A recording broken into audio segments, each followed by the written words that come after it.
All right, guys, looks like we are live. Welcome to Jason Hebert Live, another episode. Tonight we have another missing persons case that we will get into. So while we take a moment for the chat to fill up, let me go ahead and bring up some pictures of tonight's missing person. This is Jamie Grissim. We will get into the specifics. She went missing in Washington back on December 7th of 1971. She was 16 at the time.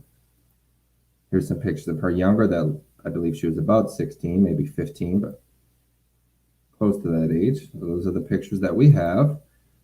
Let's just let the chat fill up with a few people. Okay, we got a few in there now, and then we can get started.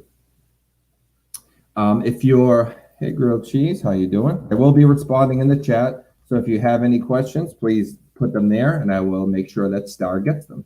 Starr is our guest tonight. She's Jamie's sister. If you're not familiar with my channel, we do all kinds of true crime stuff, and lots of missing persons interviews, but pretty much anything to do with true crime, tell a lot of stories and stuff like that. So if you're into it, please join the channel by subscribing. So let's get into tonight's case. On December 7th of 1971, Jamie Grissim, 3 weeks into turning 16, told her younger sister Starr to tell their foster mother that she would be walking home from school and would be home around 1:30 p.m. due to not having more than a couple classes that day. Hello, Elizabeth. When Starr got home that day around 4:30 and saw that Jamie was still not there, she instantly knew something was very wrong and called her caseworker. That night, the caseworker filed a report. Starr spent the night staring out the picture window at the cold, snowy outdoors, praying her sister would come walking down that street. She never did. For 5 years, Starr cried every single night, keeping hope alive that her sister would return. But when she was 19, detectives came to her door looking for Jamie's dental records. And it was only then that she learned that 5 months after Jamie had gone missing, her belongings had been found in a remote area of northeast Clark County. It was at this point Starr knew Jamie was never coming home. But it wouldn't be until many years later, around the year 2000, when she was 40 years old, that she demanded to know everything Clark County detectives knew. And they told her that they were almost certain they knew just what had happened to Jamie, and that he was the first victim of serial killer Warren Forrest. After years of tracking down remains that turned out to not be Jamie's, but rather another victim of Forrest named Martha Morrison, Starr now goes to Warren Forrest's parole hearings to make sure he is never released. But she has still never found her sister. And tonight, she hopes that sharing her story may finally lead to the miracle that she has wished for so many years. Starr, thank you for joining us, and I'm so sorry for what you're going through. Oh, thank you. And you do have my support as well as my team in the chat as well. A bunch of people saying hello. Oh, hi, everyone. And I always say this in the interviews, but I don't just interview you and send you along. If there's anything I can do, like background work and research, I'm always trying to help. Sometimes I'm really limited being so far and Sure, stuff yeah. like that. If there's anything I can do. Oh, I appreciate it. Thanks. For sure. And so why don't you get started by telling us a little bit about Jamie, and then we can kind of lead into what we do know happened that day or morning, I guess, a day on September 7th, Okay. December 7th. Well, the thing about Jamie is at that time, Jamie, she was very outgoing and she was into 4-H and horses and she was athletic. And the first time I rode horseback actually was with her that summer. I've only been on a horse 3 times, and looking back, I really admire her bravery because even at that time, I was scared of them because they were such big animals. But she was fearless that way, and she was very good with it. She could ride bareback, no problem. And in fact, the first time we rode together was that summer, and we rode bareback. And she loved Elvis, she loved Creedence, she loved Joe Cocker. You know, she loved rock music, and She was had a lot of friends. People liked her because she was outgoing and fun, and she had a fun sense of humor, and she wrote poetry beautifully. I mean, I wrote poetry in my teens, but I don't think I came close to being as good at it as she was. And she had beautiful cursive handwriting, and mine was lousy. I've tried to perfect it, but it'll never be like hers. And yeah, that's who she was, and she was very caring. I was more selfish, I think, than her.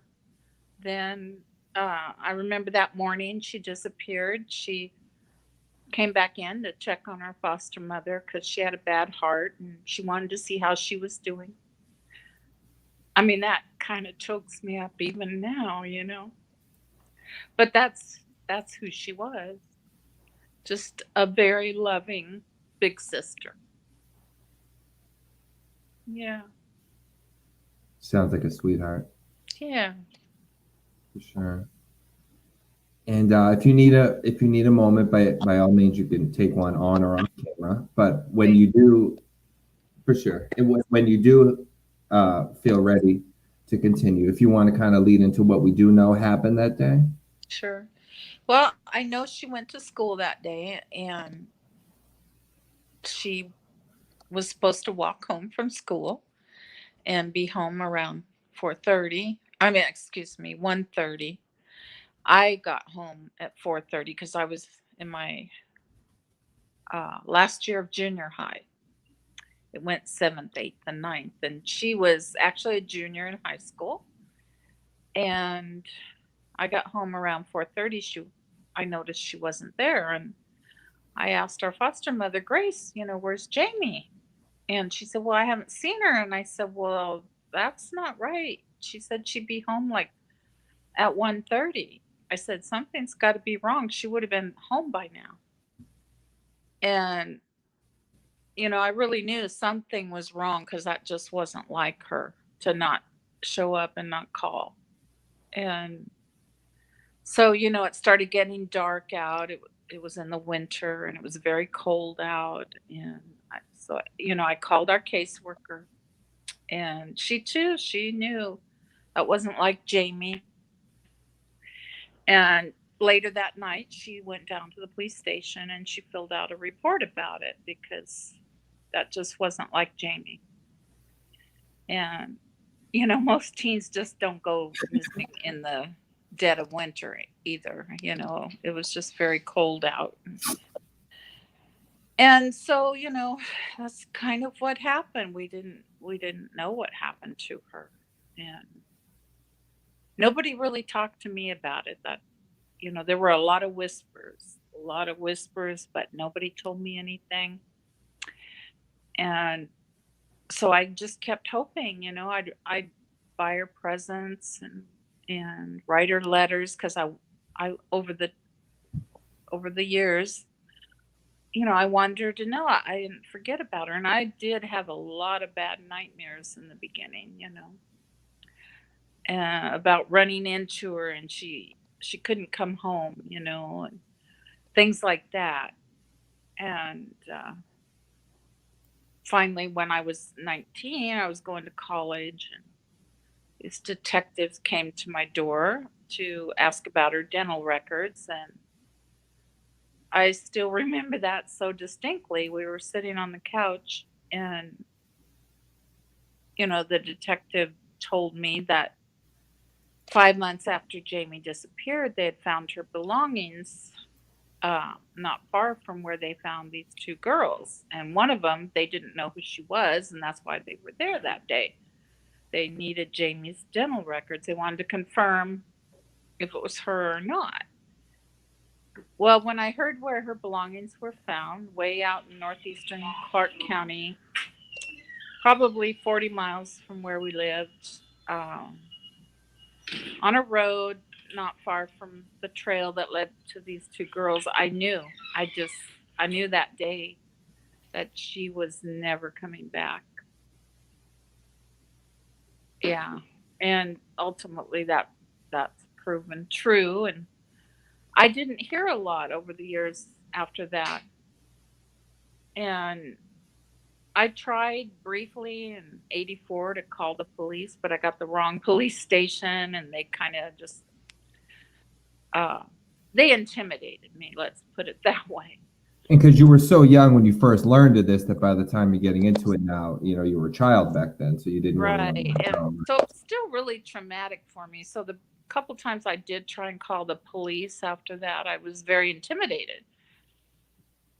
But when I hit 40, I said, okay, I'm going to call him, and I'm determined to find out. And so I called the Clark County Sheriff's, and I got the head of homicide at the time, Sergeant Trimble, and he was very receptive. And he said, well, Starr, we know what happened to Jamie. Um, there's a serial killer, Warren Forrest, and we are pretty sure that he killed Jamie. And there's this whole crime synopsis about it. She's the first one listed. Would you like a copy of it? I said, well, absolutely. I would, because I never heard of it. And I knew my friends growing up, they hadn't heard of it either. And so he mailed it to me along with copies of her school records. They had her school records going back to kindergarten. And that, the police report and, just a few things. There wasn't a lot besides the crime synopsis, but that was chilling. And at that point, I was determined to get her story out there. And so the first thing I did was contact the newspaper, the Oregonian. And that was my first news interview. And yeah, I was very scared then. I was super scared. But after that, I wasn't. I was just determined. I was determined to let people know about Warren Forrest and get Jamie's story out there. And by this time, the internet was taken off and there were websites. And I had an organization offered to do Jamie's website, and they did her first one. And I'm still in contact with that lady, although they have a different website now. The National Q Center does her website now. Mm. But the internet really took off. I was able to get her story on all these missing persons sites, and she's on NamUs, and she is on the National Center for Missing and Exploited Children. And then in 2011, I got notice, a letter in the mail that Warren Forrest was coming up for parole hearing. He had been sentenced to 36 years to life. So, like in 2011, that was 36 years because he had been in prison since 78. And so I went to the hearing and I spoke. They allowed me to, not the actual hearing, they allow you to meet with the parole board ahead of time. And I met with the parole board, and I talked about it and how it changed so many lives, and that he still withholds the truth, and that I don't believe he has any remorse. He's never admitted to anything except the one girl that he was convicted of. Oh, he admits to attacking all these other girls, but he doesn't admit to killing them. Well, isn't that funny? Wherever he went, these girls died. Isn't that a coincidence? Anyway, that's been my goal ever since, is to keep his story out there, and just how dangerous he really is, and to keep him in prison. Because he has family supporters, and they think he deserves to get out because, after all, he was only convicted of one. Well, we all know, he killed a lot more. And the one girl they found not far from my sister's belongings, they finally identified her in when was it? 2015. They finally found out who she was, Martha Morrison. Then the cold case detective, Denny Hunter, he's the former prosecutor that convicted Warren. He said, well, let's do a DNA test on the dart gun. And because there was blood on Warren's dart gun.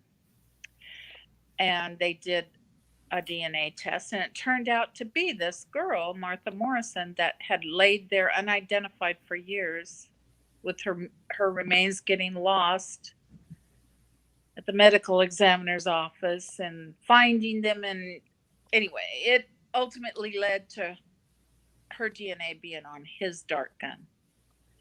And then that was like, I think they announced that in early 2017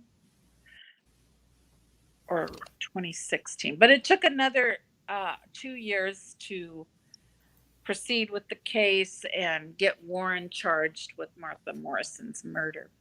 And so a year ago, last January, Warren Forrest was charged with the 1974 murder of Martha Morrison, and he is scheduled for trial December 7th of this year. And that will be the 49th anniversary of Jamie's disappearance, the 49th year. And Almost I'm kind hoping, of poetic, huh? it's poetic justice. And, short of him giving up the truth, it's as close as I'm going to get for justice for Jamie. But, I still hope that he'll give up the truth. Maybe he'll plea bargain before that, because that's all I can hope for. Somebody hearing the story and knowing something, or he'll say something.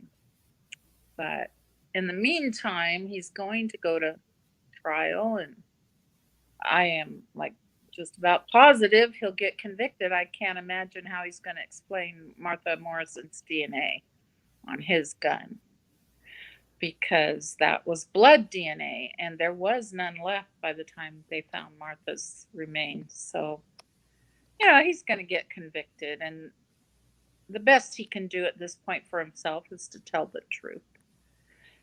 So, I try and keep Jamie's story out there because I really believe somebody knows something that could help, Absolutely. And we will get as many eyeballs on it as we possibly can. Like you say, there's always someone that knows something. Yeah, that's right. And stranger things have happened in cases this old. So I have a lot of faith in that. Absolutely. And you may have heard we just had good news on one of our interview cases today as well. So let's hope for everybody. Ashley Spang was found. Who was my first interview? Her mom. Who was this?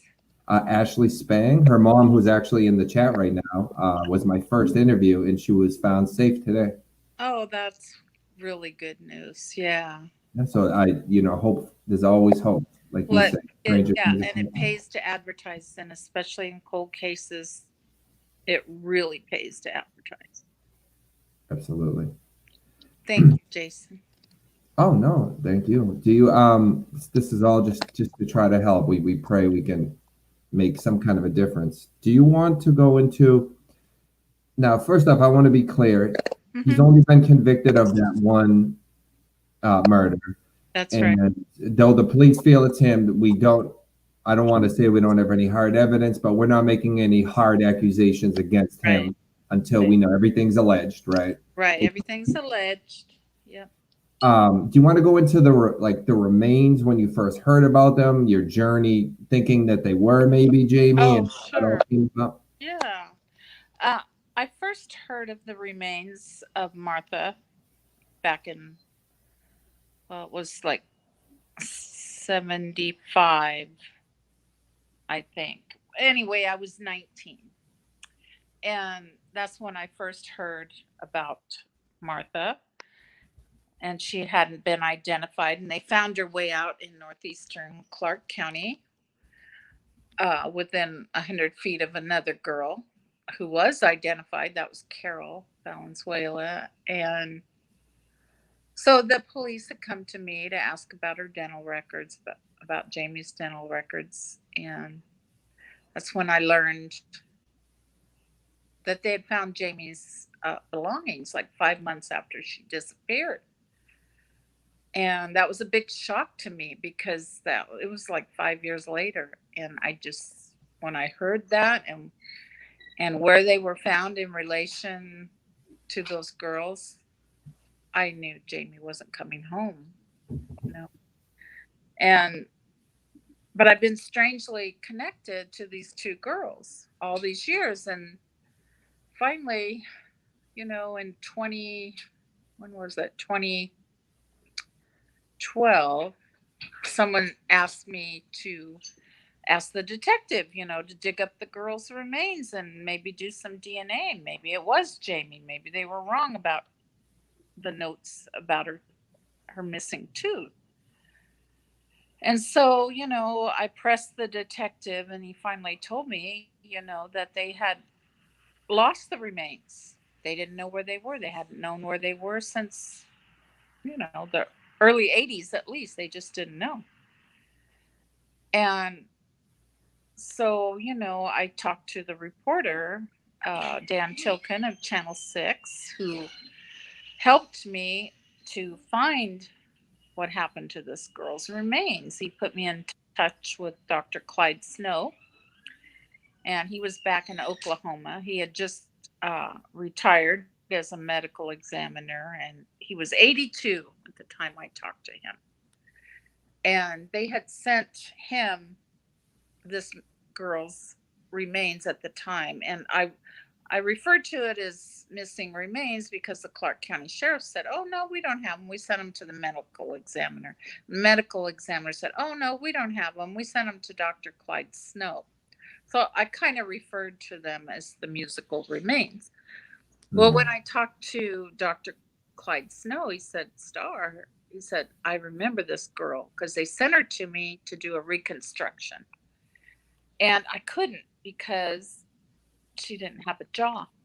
And so he said, "I distinctly remember sending her back FedEx, and I keep meticulous records." He said, "I'll have a copy of the FedEx letter." He said, "Give me a week and I will find it and email it to you."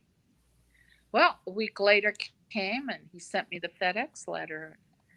And so I called the medical examiner. I think her name's Nikki Costra or something like that. But she said, "Okay, Starr." She said, "This proves that they were sent back to us." She said, "Give me a couple months." She said, "I will find her." And so, they worked a couple months and they did find her. Nikki called and said, "We found her. Now we're going to have to try and identify her." And so, it took another year. They compared Jamie's DNA to her, and it wasn't her. So then they worked to identify her, and they eventually did identify her. I'm not sure of the whole process of how they did that, but they did, and part of it was they had to exhume her father's remains, the girl they thought it was, which was Martha. Her father just passed like the year before, and I talked to her sister Ruby on the phone, and uh, we were going to stay in touch. And unfortunately, Ruby passed like 4 months later, and then yeah, so then they announced it on the news, and so I waited a couple more years. I think that was 2016 or early 2017. They announced it on the news who the girl was, and they asked, for people to come forward that might know something. And then um, they had ran tests on the dart gun that Warren Forrest had that was found that he left at another crime scene that he was involved in. And when they ran the DNA, it matched with Martha. So here they had DNA evidence on his dart gun of a murdered girl. And so, it took another 2 years to gather the case together, and he was charged. Well, officially, I'm trying to think. He was he was officially charged in January of this year. Yeah. They had announced the evidence and the DNA evidence, but he hadn't been charged. It was this January. I kept thinking it was a year ago, but it was actually this January he was charged because I moved from Oregon, my lifetime home, basically to Texas, and I was here when they announced it. So I had to do like a Skype interview about it. So yeah, it was here in January. So he was officially charged. It was on January 6th of murder. And then he went to an arraignment and they set his bail at $5 million. Yeah. So he was moved to Clark County awaiting trial, and then the whole COVID thing came up. So they moved him back to prison, and then like last week I was called by the prosecutor's office and they told me that they've rescheduled the trial. I think this may be the third one, but this time I really believe it's going to happen. It was scheduled for December 7th of this year, which will be the 49th anniversary. So it's like these girls, Jamie and I, have all been connected all these years since 1974 at least. Sure. And yeah, it's bizarre, but I do believe he'll be convicted of Martha's murder. Well, you guys are all kind of the only people who can really understand each other's pain in a sense, right? That's why you Yeah, get to exactly. them. And I do talk to Martha's brother. He and I talk on the phone on occasion because he's just waiting to, kind of in limbo, waiting for Warren to go to trial or tell the truth. Can I? Please. Yeah. I apologize. I didn't mean to cut you off. I thought you were finished. Oh, I am, I think. Oh, okay. Yeah. I just wanted to ask. I don't know if you can see here. The screen might be too small for you guys, but it lists his victims. I don't see. I guess because he hasn't been convicted, I don't see Jamie in this list. And also number 5 and 6, it says found October 12th, 1974. And it says basically that one of Carol Venezuela was later determined to be a victim of Bundy. Are you aware Now, of that? see, I'm not sure where you got that, but there's some false information out there. Okay. Um, It's on this page. that's not the list I would go by. Okay. Yeah, that's not accurate. And because, well, I have a website. It's vintagestar.com and it has two R's on the end. And if you go there, there's a copy of this crime synopsis and it lists the victims more accurately than I think that was Murderpedia or something. Yeah, they got it wrong about Ted Bundy. Carol is not a Ted Bundy victim. They initially, when they found the girls, they did go meet with the Ted Bundy task force, and he was ruled out Oh, on okay. both girls because, well, back then they didn't have DNA. They ruled out by other things like method of killing and the victims and that sort of thing. And he was ruled out early on, very early on. So they probably that website we just saw just didn't have updated information. Maybe they just saw that. Yeah, I'm not sure how they even listed that because Murderpedia is the only place I've seen where they did that. And I actually emailed them, but they never corrected it. So Okay, good to know. yeah. Because if anyone Yeah. comes across that, not updated. No. Do you want to get into while we don't have any? I don't know if we don't have any solid evidence, but while we don't have enough evidence to convict him of Jamie's, you had told me something about he was forced to list some of his past, and he mentioned something that would possibly be Jamie. Do you want to get into that? Yeah, I forgot about that. Back in 2011, when he went to his parole hearing and they gave him the letter, they told him he needed to go to therapy for sexual deviance, right? Otherwise, they would never consider him to be released. So in 2013, he went to therapy, and part of that therapy was to list his sexual history timeline. And he talked about his teen years, but basically the victim started out when he was 22. And there was a girl that was 16. Okay, that's the first one. Well, Jamie was 16 when he was 22. Okay. So it's kind of chilling because he doesn't list any others when he was that age. And it goes on from there. He claims he attacked a total of 13 girls. And he said only one got away. Well, And that's the girl with the dark gun incident. yeah, she got away. She survived. Yeah. So he was very careful. He never said anything about murder because he knows he could be charged with that. So he admitted to raping and torturing them. He talks about how he picked his victims. He deliberately picked girls just past puberty. He didn't want grown women, basically. He wanted teenagers. And so that's what he tried to pick. That was his modus operandi. And yeah, he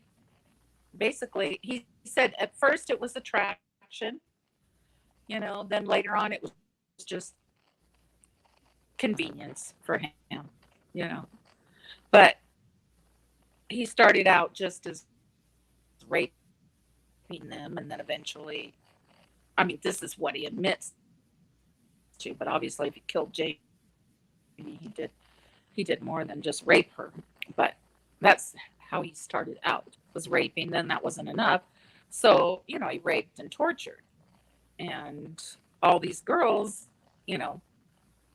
show up dead. Isn't it funny that they're the same girls that they're the same age as the girls that he admitted to attacking, right? What a coincidence. They end up dead, but he didn't have anything to do with it. So, yeah, that's kind of where it's at. Have you ever tried going to where he is and confronting him and saying her name while looking him in the eyes, doing that whole thing? Have you considered that?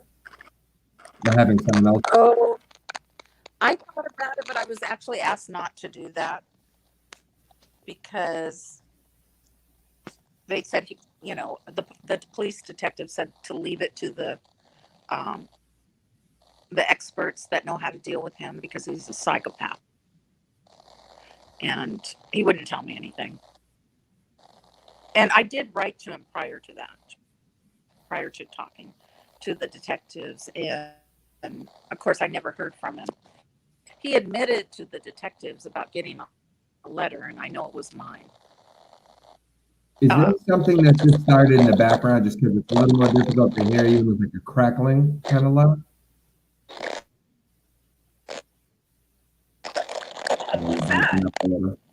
Oh, it's crackling. Okay. But yeah, I don't know why it's crackling. I wonder if it's my location or something. Maybe. Because all of a sudden it's a little choppy and it's kind of crackling sound. Yeah, that's weird. I'm sorry. I don't know if that's me. Texas doesn't have the greatest internet connection. I just want to make sure they hear you. That's no biggie. Yeah. But yeah, that's kind of, they didn't want me to contact him directly, going to see him in prison. And, honestly, I think he wouldn't agree to it. To me, he's a coward. In my opinion, he's a coward. So I don't think he would agree to meet with me. But, yeah, once he gets convicted of this murder of Martha Morrison, then it wouldn't matter if I go see him or not, because he will be guaranteed never to come up for parole again. So at that point, I could go see him. Right. Yeah, they just wanted you to make sure till then, I guess. Once he's in there anyway. So, what belongings? I don't think we talked about this. It's really loud crackling. What belongings of Jamie's did they find? Right, Jason, I can't hear you. It's crackling. Can you say that again? Yeah, I hear the crackling really loud too. What belongings of Jamie's did they find in Clark Oh, County? I, yeah. Hold on. Let's see if I can get reconnected. Oh, I think we lost him. I can't see you, but I could hear you. Your phone might be overheating. That's the bad thing about phones. I think we might have lost her. I think we lost her, guys. Let's wait a minute and see if she pops back in. Just started having trouble at the end there. If anyone has any questions, now would be a good time to ask. We got a decent amount of time with her if something happened to her phone. Yeah, I know, Amanda. I don't know what that was. I think it might have been her phone overheating. I know Grotto has told me that that's an issue with cell phones. I always try to get them to do computers, but her her Wi-Fi couldn't handle the upload. It was like a five. There's usually like a 5 second delay. Hers was like a 5 minute. Yeah, I'm hoping she's gonna call back. Let me remove her, and then I'll see if she pops back in. We'll stay for a few minutes longer. Yeah, she totally dropped out now. She's not even at the bottom there. Yeah, this one we had a lot of technical difficulties because I'm not the best person to fix them, Amanda, as you know. So when people have them, I try to help, but there's only so much I can do. Grotto's my guy for that, and he had some stuff going on tonight. Hey, Jake, our interviewee dropped off, but we did get the majority of the details. Falk, that's a good question. Oh, F, I should say. Yeah, where are they buried? We got to find that out. We got Martha Morrison, I believe was her name. Yeah, and Carol Venezuela. Where are they buried? That's a great question. Hey, Amanda, I'm sure you know Mr. F, who just said hello. That's our other co-host who helped with the Heather Stuka and Jennifer Riggs and Cindy McGinn interviews. Looks like we might have lost her. I don't think she's going to be able to call back, guys, because I believe her cell phone was overheating. Again, I could be wrong. Oh, she's back. As soon as I say that, never talk to you now. Hi, can you hear me? Yeah, I can hear you. Sorry about that. I don't know what happened. It's okay. I think the phone might overheat because my tech guy, Grotto, told me that's why I told you to try to use PC. He says, never let them use the phone. There's a million problems and it can overheat. So maybe that's what it was. Maybe. Yeah. We got a couple questions while you were gone, though. So it Oh, actually worked out in our favor because it gave people a couple of minutes to send us some questions. So Mr. F, he's a co-host of mine. We'll get into why I call him that after, but he asked his two known victims, were they buried? I think he means Venezuela, Valenzuela, oh, and Morrison. were they buried? Yes. No, no. They were on top of the ground, covered with like um, leaves and stuff. But no, they weren't buried. Okay. And uh, I think it was two teenage girls found them out horseback riding. Don't quote me on if it was two teenage girls, but they were teenagers that found them, and they were out horseback riding when they found them. Yeah. So no, they weren't buried. Um, yeah. Okay. Which is, it's kind of a sad thing to think about Jamie, because if she wasn't buried, um, there's not going to be a lot left of her, you know? But Right. And you would think yeah. something would be found if she wasn't buried after all this time. Right. Exactly. I You mean, would like you said, think there that. wouldn't be much left, but you would think something would be found. Yeah. And it sounds strange, but I went with the police detective to a psychic uh, out in Lake Oswego, Oregon. Now, her name was Lori McQuarrie, and she worked a lot with the police back then. And she had told me that the reason Jamie wasn't found, this was probably back in 2000, that Warren was more careful with her because of, and she believes that he was buried she was buried at Sunset Falls campground, near the entrance, and at that time it wasn't paved, and that now, years later, it was paved, and that she had actually been paved over, and I don't know. But I did find out that he worked at Sunset Falls campground back when he was a teenager. I found that out when we performed a search back in 2009 with the sheriff's detectives. They did a search out there on in Dole Valley for Jamie and if they could find anything. And I happened to speak to a neighbor that his son worked with Warren Forrest, and he had actually worked at Sunset Falls campground. And I thought, well, isn't that an odd coincidence? Because the psychic could mention Sunset Falls campground, and I thought there could be something to that. That she was buried there, and that's why they haven't found her. Because he, Hmm. like psychic said, they get lazy after a while when they don't get caught, and I think there's something to that. Okay, so you have considered like it. Yeah, and in a way, I mean, in a strange way, I hope he did bury her more carefully, even though it would be harder to find her. At least she would be more intact if somebody did find her. You know what I mean? Right, Yeah. sure. Um, and just so you know, the crackling is starting up again, so I think it might be your phone, but let's see if we can get a few questions in just in case. Okay. Um, so Elizabeth, I'm not quite sure what she was referring to. She said, "Why would they tell her not to go? I would go." You might have lost track of that she's referring to. Could you repeat that?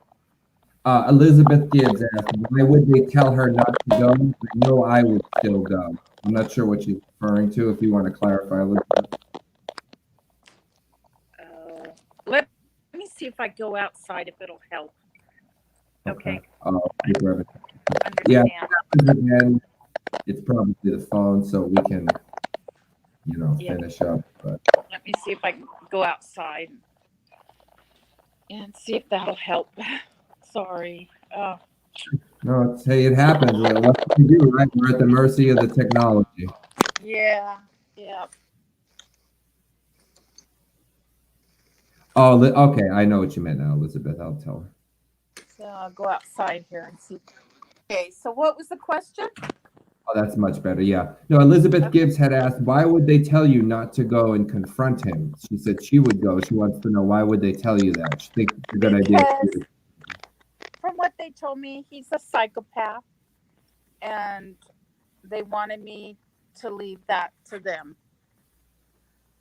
They they actually felt I could probably mess things up by going to see him, but that's what they told me, that um he was a psychopath, and that it would take professionals to talk to him, and not to go talk to him. So, I didn't. Okay. So they feel you pollute the waters because you're not a professional, so to speak, like them. Right. Right. Okay, fair enough. I know that they often think that. I have a couple questions from Mr. F. And he says, "Do you have any thoughts about why her remains haven't been recovered?" And he also asked, "The two other possible victims, have their bodies been found?" Well, there's a lot more than two other possible victims, right? Right. There are I'm trying to think. The ones in the local area, besides my sister, they believe they've been found. But he's suspected in one in Texas, one to two in Texas too, actually. And because he was stationed there when he was in the army. And those girls they were killed. They're not listed on the crime synopsis because it's a different police department. But yeah, there's other girls, and I can't say for sure because there's probably more that we don't know about. Did you tell me earlier, or am I mixing things up, that he could have been responsible for up to 8? I thought that was what you said. Yes, in Vancouver, up to 8. But there's more than that. He said himself that there were 13 victims and only one Right. got away. So would what did the 13th get away, or that would be the 14th and 13 didn't? The 13th got away. Okay. Yeah. But he never used the word murder. But it's kind of obvious, For sure. Yeah. And then the story, when he had to kind of give his whole sexual history there, sounded very much like it could be Jamie, right? Right. Exactly. Yep. And he's actually believed to, when he was in the mental hospital from 74 to 78, he's believed to have killed a kitchen worker there. And it's not listed publicly, so I don't know her name, but I was told flat out by a detective that he killed a kitchen worker. They know he did it. He killed a kitchen worker in the mental hospital, and they were back then were able to refuse to let the police in there. That's what I was told.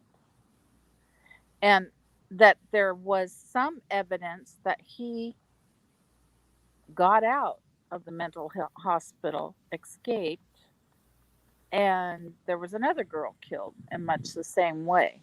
And I don't have any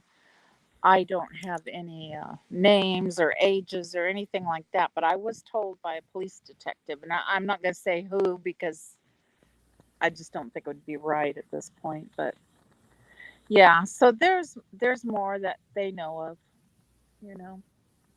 Okay. In the off chance, well, I don't want to say off chance, that's horrible wording. Sorry. Yeah. If Jamie is still out there, Mm-hmm.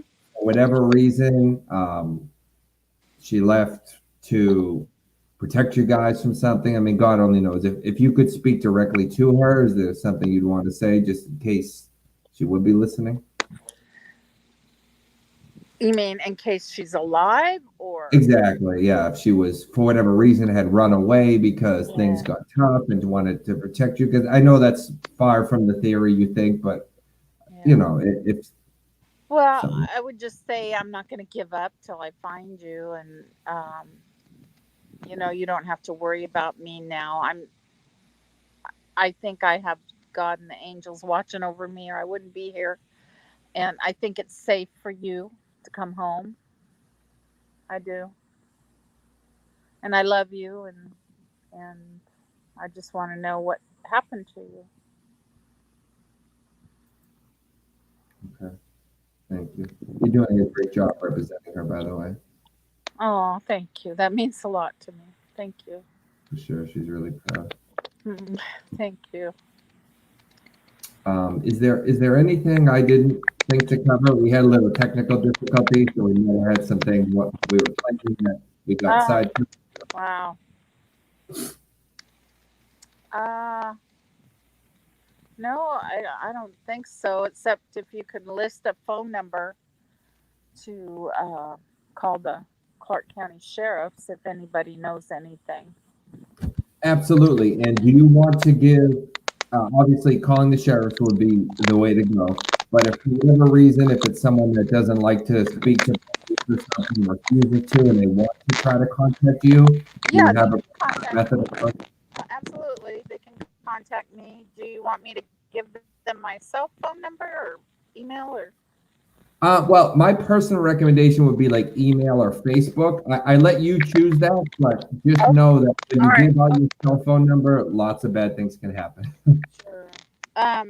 Well, I have a page for Jamie on Facebook, actually a profile, and it's called Finding, the word Finding, and then Jamie, Jamie, and then her last name, Grissom, which is G like George, Riss, like Sam, M as in Mary. So that's findingjamiegrissom.com. I mean, excuse me, on Facebook. If you go to that and you send a user or a friend request, I could set you up as a friend on there, or you can instant message me through that. Okay. And do I have your permission to put the link to that at the bottom of this interview in the comments? Yes. Okay, guys. So, you said the Clark County Sheriff's Office is who they would call? Yes. Mm-hmm. That's Give me right. 1 second. Clark County Sheriff's Office. Clark County Sheriff's Department. In Vancouver, Washington. Okay, Clark County, Washington. I'm just trying to pull up the number here. Okay, the main phone number, guys, if you have any tips, the preferred thing to do would be to contact the Clark County Sheriff's Office. Their phone number is 564-397-2211. Again, that's 564-397-2211. They're in Vancouver, Washington.